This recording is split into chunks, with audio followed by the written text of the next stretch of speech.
to the strict definition by Hodson and Balow, which is the one I teach, and that mandates that the patient must have spontaneous nystagmus to be acute vestibular syndrome.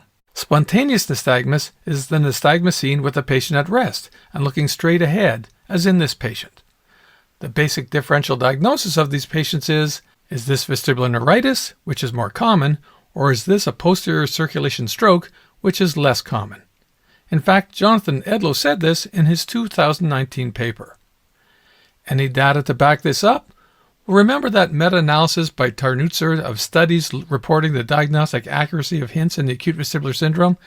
The only peripheral etiologies that were identified by the HINTS exam in their meta-analysis were 377 cases of vestibular neuritis and 1 case of labyrinthitis. That's it. No other cause of peripheral vertigo were found in all of the HINTS studies.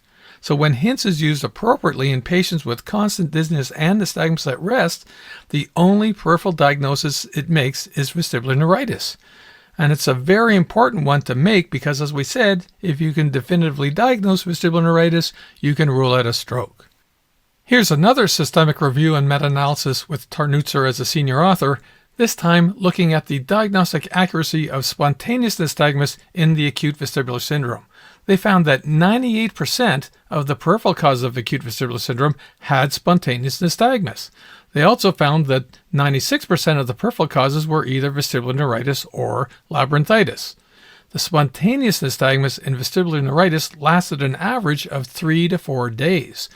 So, virtually all the people with the acute vestibular syndrome from a peripheral cause has vestibular neuritis or labyrinthitis, and virtually all patients with vestibular neuritis have spontaneous nystagmus in the first 3 or 4 days.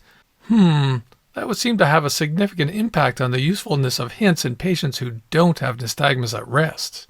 But before we get to that, let's first look closely at how and why the 3 components of the HINTS exam reliably identifies vestibular neuritis in patients with constant dizziness and nystagmus. I'm listing them in the order that you should perform these tests.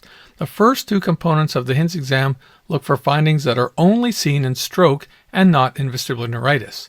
And they are nystagmus that changes direction with gaze, as seen here, beats to the left when she looks left, and when she looks to the right, it changes direction, beats to the right.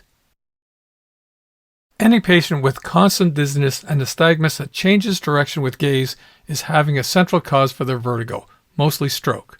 The second HINTS finding that is only seen in stroke is abnormal vertical or diagonal skew. When his right eye is uncovered, the eye moves diagonally upward and inward and downward and inward for the left eye. Neither of these findings are seen in most dizzy strokes, but if you do see them, it's a stroke. And you don't see these findings in vestibular neuritis. Now contrast that to the head impulse test. It's looking for a catch-up saccade which is seen when the head is turned rapidly in the opposite direction of the nystagmus. It should always be seen in patients with vestibular neuritis, which is the only peripheral cause of vertigo in patients with constant dizziness and nystagmus, and rarely in stroke. And it looks like this. There it is. And another example, beating to the left when she looks left, and when she looks to the right, it's still beating towards the left, although it's less. And when her head is turned rapidly to the left, right there, it's normal. And when it's turned to the right, catch-up saccade right there. Entirely consistent with a right vestibular neuritis. As we saw, for the first 3 or 4 days of their illness, virtually every patient with vestibular neuritis has nystagmus at rest, which doesn't change direction with gaze, as we just saw. In fact, Edlow says if you don't see nystagmus, you've essentially ruled out vestibular neuritis, and virtually all of them have an abnormal head impulse test. At this point, I'll bring in the recommendation 3 of the Grace 3 paper, which says you should use the finger rub test to detect a new hearing loss in patients with acute vestibular syndrome.